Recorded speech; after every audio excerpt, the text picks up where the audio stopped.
చింతలమానేపల్లి మండలంలో ఏదో కాంగ్రెస్ పార్టీ కార్యకర్త 10 సంవత్సరాల నుంచి కష్టపడ్డలు నష్టపోయిందని చెప్పి మీరు వర్కులు ఇచ్చిందన్న. ఇచ్చిన వర్కులు మీరు సక్రమంగా 8 ఇంచుల రోడ్తో సీసీ రోడ్లన్నీ కంప్లీట్ చేసిన తర్వాత ఇదే దండబిట్టల వర్గీ వచ్చి మళ్ళీ మా రోడ్ల మీద కంప్లీట్ చేసిండ్రు, మాకు బిల్లులు రాకుండా చేసిండ్రు. అదే దండబిట్టల వర్గం మాకు కంప్లీట్ చేసిన తర్వాత వాళ్ళు 16 లక్షల వరకు మా మండల్లో ఎక్కడ ఏ మొరం వేయకుండా వాటి నల్లమట్టి వేసుకుంటా వాటి ఆ వర్కులు వాళ్ళు బిల్లు పెట్టుకుంటారు. మేము ఎవరికి చెప్పినా తప్పు జరుగుతుంటే మటుకు ఊకునేది లేదు. ఆ వర్గం ఈ వర్గం అని లేదు. మన ప్రభుత్వం మంచి పని చేస్తుందనేది ప్రజల్ని చెప్పాలా. ఒకవేళ మీరు తప్పు చేసినా వాళ్ళు తప్పు చేసినా కూడా ఊకునేది లేదు. మీరు కూడా కంప్లైంట్ చేయండి, అవసరమైతే దాన్ని సరిచేయండి, ఆ పనిని తవ్వని సరిచేయండి. అంతేగాని ఇప్పుడు మీకు అన్యాయం జరిగింది, మీ అన్యాయాన్ని సరిదిద్దే ప్రయత్నంలో నేను కూడా ఉన్నా. నేను కూడా ఎమ్మెల్సీ గారికి చెప్పినా, మళ్ళీ ఒకసారి చెప్తాను.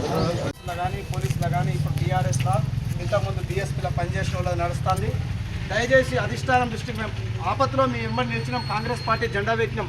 బ్యాంకులో దొంగతనాలు చేసినోడు కూడా దండ విట్టలతో తిరుగుతారు. ల్యాండ్ గ్రాపర్లు, శాండ్ గ్రాపర్లు, ఇక భాష చెప్పుకోవాలంటే బాగా ఘోరంగా ఉన్నదన్న. ఇందిరా మిల్ల కమిటీలలో మా పేరు లేవు. పార్టీ మరి మీరు అధిష్టానం దృష్టికి తీసుకెళ్తారా లేదా మాకు అర్థమవుతలేదు. ఎందుకు తీసుకెళ్తలేరు? మేము ఏం చేసుకోవాలి? గతంలో కార్యకర్తని కాపాడుకోమని కాంగ్రెస్ పార్టీకి చెప్తున్నాం మేము. లేకుంటే మేము ఉండాలా పోవాలా అర్థం కాని పరిస్థితులు ఉన్నది ఇలా కార్యకర్తలు.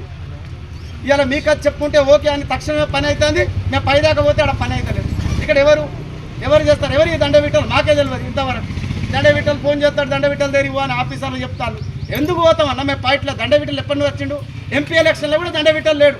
ఎవరో దండవిట్టలు ఎందుకు భయపడాలి? ఇలా ఆదివాసుల మీద భూములు ఎవరైతే లాక్కుంటారో వాళ్ళకి సపోర్ట్ చేస్తాడు. అంటే ఆదివాసులకు తీసుకుపోయి మీటింగ్ పెడతాయి. మా ఆదివాసుల భూములు తీసుకుంటే ఖచ్చితంగా పోరాడతాం. రేపు మీకు తెలియజేస్తున్నాం. ఆదివాసులకి ఇటు అన్యాయం చేస్తే ఊరుకునే లేదు. దండవిట్టలు అసలు 25 మంది రాని కాంగ్రెస్ పార్టీ. మన కష్టాలు, కార్యకర్తల సమస్యలని తెలియజేయడానికి ఈరోజు తనకు తెలియకుండానే మనం ఈ ప్రోగ్రాం అరేంజ్ చేసినాం. దయచేసి క్షమించండి సీనన్న గారు. గత 15 సంవత్సరాలు కాంగ్రెస్ భూస్థాపితమైన సమయంలో మీరు మీ వెంట ఉండి మేము జెండా మోస్తే మమ్మల్ని చూసి నవ్వుల పాలు చేసిన వాళ్ళు ఈరోజు మమ్మల్ని మా మీద ఆధిపత్యం చెలాయించడానికి ప్రయత్నాలు చేస్తున్నారన్న. దయచేసి మేము 15 సంవత్సరాలు మీకోసం, పార్టీ కోసం కష్టపడ్డాం. మేము ఈరోజు తలలు దించుకోవాల్సిన పరిస్థితి వస్తుంది. అధికారుల దగ్గర పోతే పై అధికారులు చెప్తున్నారు, మాకు వేరే అధికారులు చెప్తున్నాడు, ఎమ్మెల్సీ చెప్తున్నాడు, ఇంకొకరు చెప్తున్నారు అనే సాకుతోటి మా పనులు చేస్తలేరన్న. మేము ఎవరికి చెప్పుకోవాలి మా బాధలు? అధికారి దగ్గర పోతే మాకు విలువ లేదు, ఒక కుర్చీ అయ్యాడు.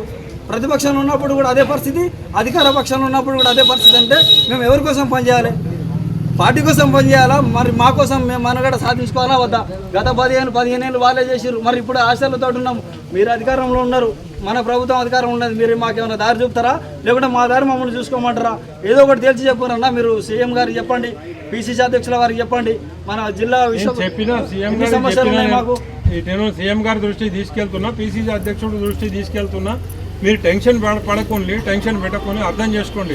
నిన్న కేసు అయితే నేను మాట్లాడితేనే కదా అని విడిపించండి, రిమాండ్ జరుగుతున్నాయి. మాకు సమస్యలు, మా కార్యకర్తల మీద అనాలోచిత కేసులు పెట్టి నిన్న మాట్లాడినా కదా నేను నిన్న మాట్లాడినా. నేను అడగలేదు, నిన్న మాట్లాడబట్టే కదా నేను. మాకు ఇక్కడ శ్రీనివాస్ గారు సిర్పూర్ మండలంలో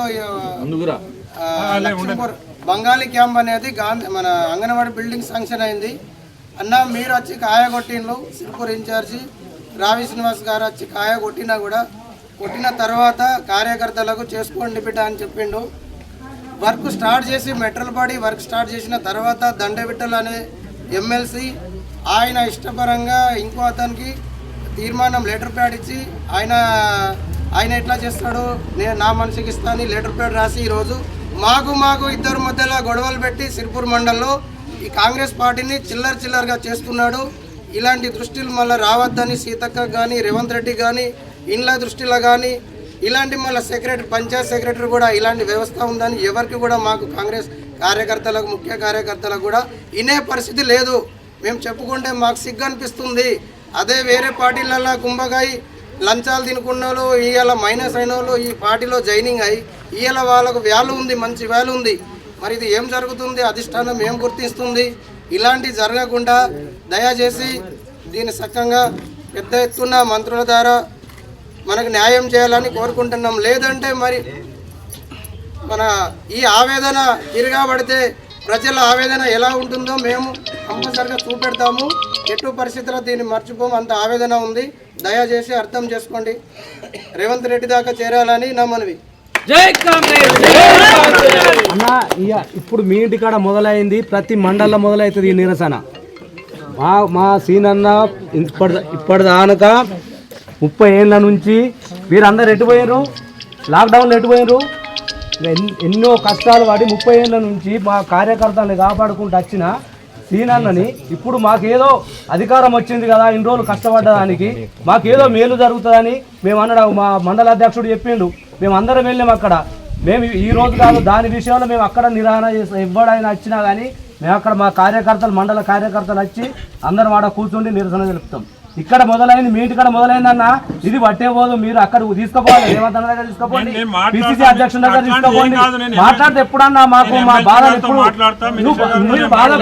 మీరు బాధపడతారు మా కార్యకర్తలు.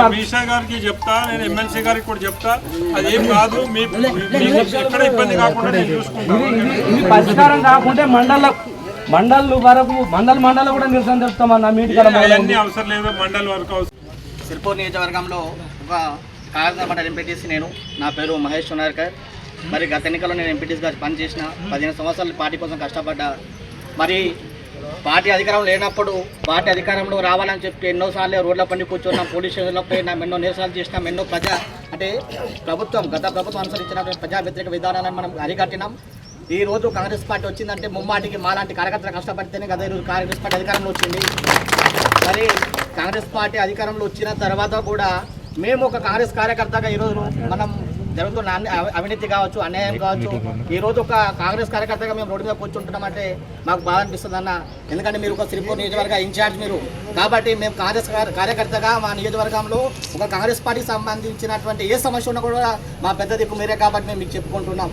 మరి మా సమస్యలు మీకు చెప్పుకున్నా కూడా మరి కనీసం మాకు కార్యకర్తగా కనీసం ప్రాముఖ్యత లేనప్పుడు మరి మేము కష్టపడ్డ దానికి ఫలితం మేముందనని మిమ్మల్ని అడుగుతున్నామన్న. ఒకటి. రెండో విషయం, మరి కాంగ్రెస్ పార్టీ కోసం మీరు ఎంత కష్టపడ్డారన్న విషయం మేము ప్రత్యక్షంగా మీతో నడిచినాం, మీ ఉద్యమంలో పాల్గొన్నాం.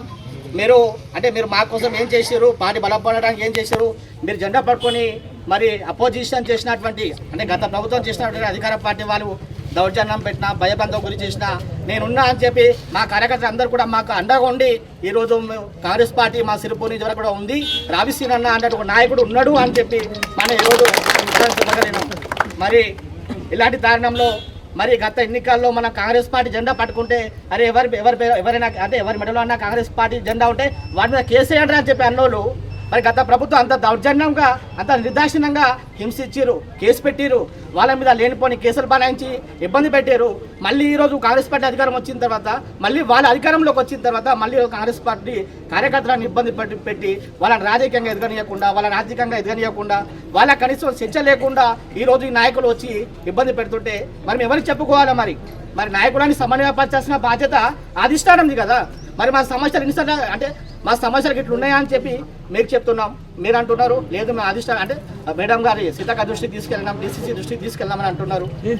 సీతక్క గారి దృష్టికి తీసుకెళ్ళినా, సీతక్క గారికి కూడా చెప్పినాను ఇక్కడ ఉన్న ప్రాబ్లమ్స్ ఉన్నాయని, అన్ని సాల్వ్ చేయడానికి నా ప్రయత్నం నేను చేస్తున్నాను. మీరు టెన్షన్ పడకుండా ఇట్లాంటివి మన నిరసనలు తెలిపద్దు.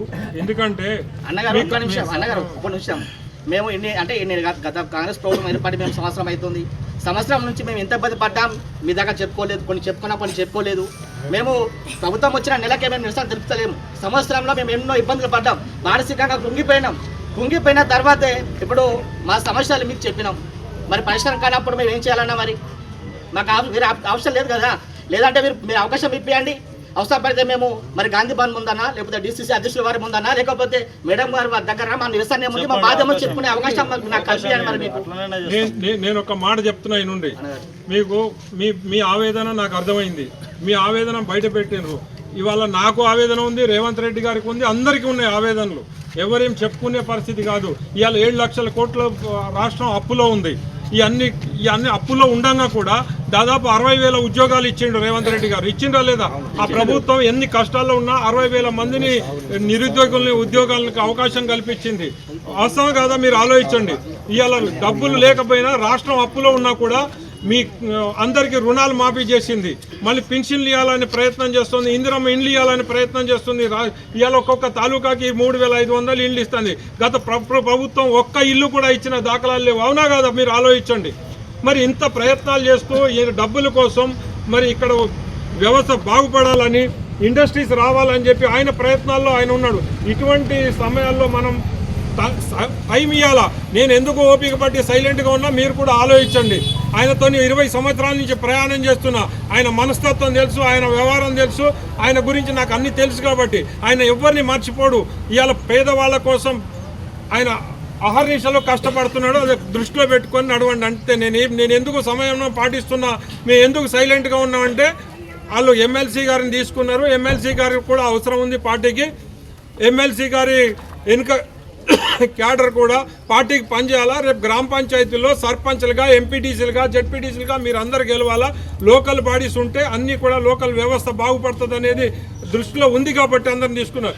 మేము దాన్ని స్వాగతిస్తున్నాం, కాదంటలే. కానీ వెనుకున్న దొంగల గురించే నేను మాట్లాడుతున్నా.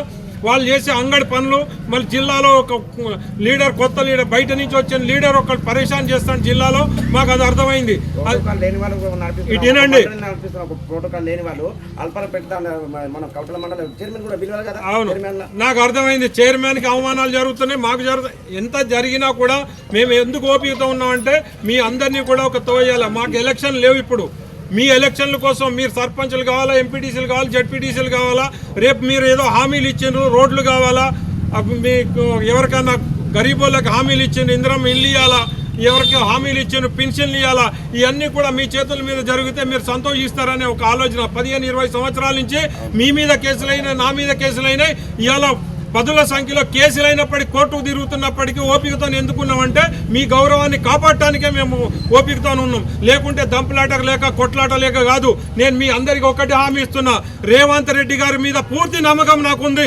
రేవంత్ రెడ్డి గారి మీద నమ్మకం లేని రోజు నేను మీరు ఇంకా ఇదే కష్టాలు కనుక ఈ త్వరలోనే సమస్య పరిష్కారం చేయలేకపోతే నేను మీకు మీ ముందు మాటిస్తున్నా.